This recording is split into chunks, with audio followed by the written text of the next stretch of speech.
चक्रवात तूफान बिपरजॉय के कारण कुछ दिनों से द्वारकाधीश मंदिर का ध्वज नहीं बदला जा रहा है। भगवान श्री कृष्ण का प्रसिद्ध मंदिर द्वारकाधीश हिंदुओं के 4 धामों में से एक है। इस मंदिर से जुड़ी कई परंपराएं हैं। प्रतिदिन ध्वज बदलना भी इनमें से एक है। लेकिन चक्रवात बिपरजॉय के कारण कुछ दिनों से द्वारकाधीश मंदिर का ध्वज नहीं बदला जा रहा है। ये तूफान 16 जून की शाम तक गुजरात पहुंच सकता है और इस समय इसकी रफ्तार 125 से 135 किलोमीटर प्रति घंटा रहने का अनुमान भी है। आशंका है कि चक्रवात बिपरजॉय की तेज हवाओं के कारण द्वारकाधीश मंदिर में ध्वज बदलने के दौरान हादसा हो सकता है।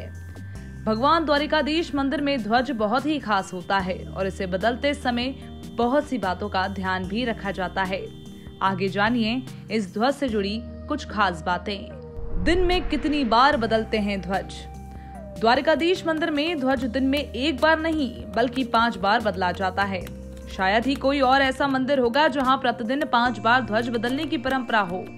ध्वज चढ़ाने के लिए एडवांस बुकिंग भी की जाती है, यानी कोई भी आम श्रद्धालु मंदिर समिति के नियमों का पालन करते हुए अपनी ओर से मंदिर का ध्वज लगवा सकता है। मंदिर में 5 बार आरती की जाती है और इसी दौरान ध्वज भी बदला जाता है। कौन बदलता है मंदिर का ध्वज? मंदिर में ध्वज तो कोई भी भक्त अर्पित कर सकता है, लेकिन इसे शिखर पर जाकर बांधने का कार्य सिर्फ अबोटी ब्राह्मण करते हैं। ये ब्राह्मणों का एक खास समुदाय है जो द्वारकाधीश मंदिर की पूजा पाठ आदि से जुड़ा है। तय नियमों के अंतर्गत जिसे भी मंदिर में ध्वज चढ़ाने का मौका मिलता है वो व्यक्ति ध्वज लेकर आता है और सबसे पहले इसे भगवान को समर्पित करता है। बाद में अबोटी ब्राह्मण वो ध्वज ले जाकर शिखर पर चढ़ा देते हैं। कितना लंबा चौड़ा होता है ये ध्वज? द्वारकाधीश मंदिर में चढ़ाया जाने वाला ध्वज बहुत खास होता है। इसका परिमाण 52 गज की होती है। मान्यता है कि भगवान श्री कृष्ण के काल में द्वारिका में 52 दरवाजे हुआ करते थे, इसलिए भगवान को 52 गज का ध्वज चढ़ाया जाता है। इस ध्वज पर सूर्य चंद्रमा के प्रतीक बने हैं।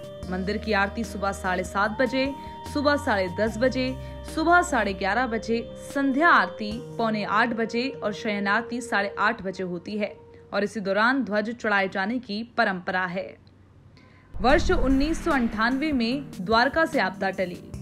इस समय जैसी एक तूफानी आपदा 1998 में आई थी। मौसम विभाग ने गुजरात के तटीय इलाकों में अलर्ट जारी कर दिया था। इस चक्रवाती तूफान को 9 जून 1998 के आसपास द्वारका से टकराना था, लेकिन ऐन वक्त पर तूफान की रफ्तार थमकर दोबारा बढ़ गई। इससे तूफान की दिशा बदल गई और तूफान द्वारका के पास से गुजरात हुए कांडला और गांधीधाम पोर्ट से जा टकराया। द्वारकावासी इस घटना को भी द्वारकाधीश का ही चमत्कार मानते हैं। 2001 में आए भूकंप में भी बची द्वारका। गुजरात में सबसे भीषण प्राकृतिक आपदा 26 जनवरी 2001 की सुबह भी आई थी। सुबह 8:46 पर गुजरात के सौराष्ट्र में 7.7 तीव्रता का भूकंप आया। इसने कच्छ और भुज में हजारों लोगों की जानें ले ली थी। द्वारका में भी रिक्टर पैमाने पर 7.1 तीव्रता के झटके आए थे, लेकिन द्वारका में कोई नुकसान नहीं हुआ। द्वारका के लोग इसे भी द्वारकाधीश की कृपा ही मानते हैं। मंदिर पर गिरी बिजली।